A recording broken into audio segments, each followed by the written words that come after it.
നല്ല അടിപൊളി king fish കറിയാണ്. ഹായ് ഫ്രണ്ട്സ്, അപ്പം കിങ് ഫിഷ് അല്ലെങ്കിൽ നെയ്മീൻ അതിൻ്റെ ഒരു കറിയാണ് ഇന്ന് ഉണ്ടാക്കാൻ പോകുന്നത്. അത് ഫ്രോസൺ ആണ്. ഇതിൻ്റെ വില എന്ന് പറയുന്നത് 13.99 പൗണ്ടാണ്. UK പ്രൈസാണ്. അത് നമുക്ക് കട്ട് ചെയ്തിട്ട്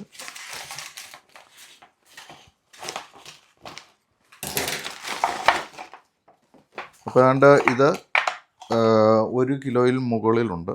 എല്ലാം കൂടെ 1 കിലോ സംതിങ് ആണ്. അപ്പോൾ ഇത് നമുക്ക് ഡീഫ്രോസ്റ്റ് ചെയ്തിട്ട് കറി വെക്കാം. ഓക്കെ, ഇപ്പോൾ നമ്മൾ ഡീഫ്രോസ്റ്റ് ചെയ്ത് കഴുകി വൃത്തിയാക്കി വെട്ടി എല്ലാം റെഡിയാക്കി വെച്ചിരിക്കുകയാണ്.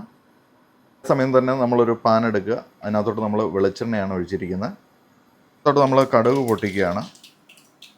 അപ്പം സ്വല്പം നമ്മൾ ഉലുവായോട് ഇടുകയാണ്.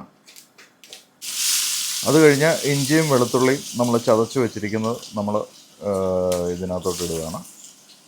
അപ്പോൾ നമ്മളൊന്ന് ഇളക്കി കൊടുക്കുകയാണ്. അതിൻ്റെ പച്ചമണം ഒന്ന് മാറണം, അതുവരെ നമ്മളിങ്ങനെ ഇളക്കുകയാണ്. അപ്പോൾ നമ്മൾ അടുത്തായിട്ട് കറിവേപ്പില ഇടുകയാണ്. അതിനുശേഷം നമ്മൾ ചെറിയ ഉള്ളി, കൊച്ചുള്ളി അതുപോലെ കുറച്ച് ഇടുകയാണ്. എന്നിട്ട് ഇളക്കി കൊടുക്കുക. അപ്പോൾ ഇതൊന്ന് മൂത്ത് വരുമ്പോഴത്തേനും നമ്മൾ മഞ്ഞൾപ്പൊടി, മല്ലിപ്പൊടി, മുളക് പൊടി ഈ ക്വാണ്ടിറ്റിയിൽ ഇട്ടിട്ട് നമ്മളിത് ഇളക്കുകയാണ്. ഇതൊന്ന് ചെറുതായിട്ടൊന്ന് ഫ്രൈ ചെയ്തെടുക്കുകയാണ്. അപ്പോൾ അതിന് ശേഷം നമ്മൾ ഇതിനകത്തോട്ട് ചൂടുവെള്ളമാണ് കൊണ്ടൊഴിക്കുന്നത്. അത് എളുപ്പമുണ്ട് ചൂടുവെള്ളം ഒഴിച്ചാൽ. അപ്പോൾ ഏകദേശം ഇത് തിളച്ച് വരുമ്പോഴത്തേന് നമ്മൾ ഇതിനകത്തോട്ട് കഴുകി വൃത്തിയാക്കി വെച്ചിരിക്കുന്ന കുടംപുളി ഇടുകയാണ്. അതിട്ട് നന്നായിട്ട് ഇളക്കുക.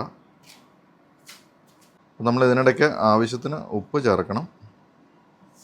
അപ്പോൾ അതിന് ശേഷം നമ്മൾ ഇത് നന്നായിട്ട് തിളച്ചതിന് ശേഷം നമ്മളിതൊരു മൺചട്ടിയിലോട്ട് മാറ്റുകയാണ്.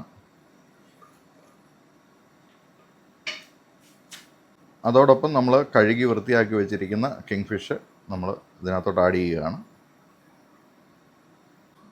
ഇതിനെയും നമ്മൾ അടച്ചു വെച്ച് വേവിച്ചെടുക്കുന്നതിന് വേണ്ടി പോവാണ്.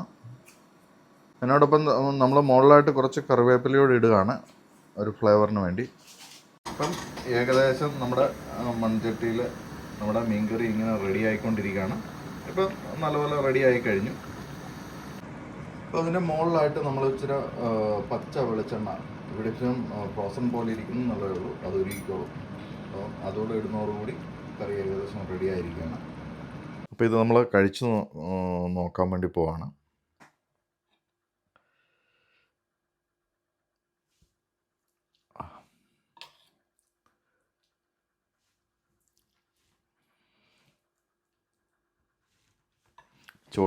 ചൂട് ചോറാണ്. അതിൻ്റെ കൂടെ നമുക്ക് ബീട്രൂട്ട് മെഴുക്ക് പുരട്ടിയുണ്ട്. മോര് ഓൾറെഡി ഒഴിച്ചിട്ടുണ്ട്.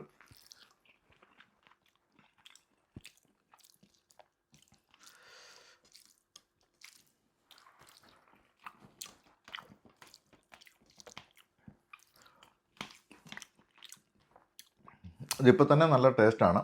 നമ്മളിത് ഒരു ദിവസം വെച്ചിട്ട് നാളെ ആകുമ്പോഴത്തേന് കുറച്ചുകൂടെ മീൻകറിക്ക് കുറച്ചുകൂടെ ടേസ്റ്റ് കിട്ടും. ഓക്കെ, നിങ്ങൾക്ക് ഇതുണ്ടാക്കി പരീക്ഷിക്കാവുന്നതാണ്. Thank you for watching.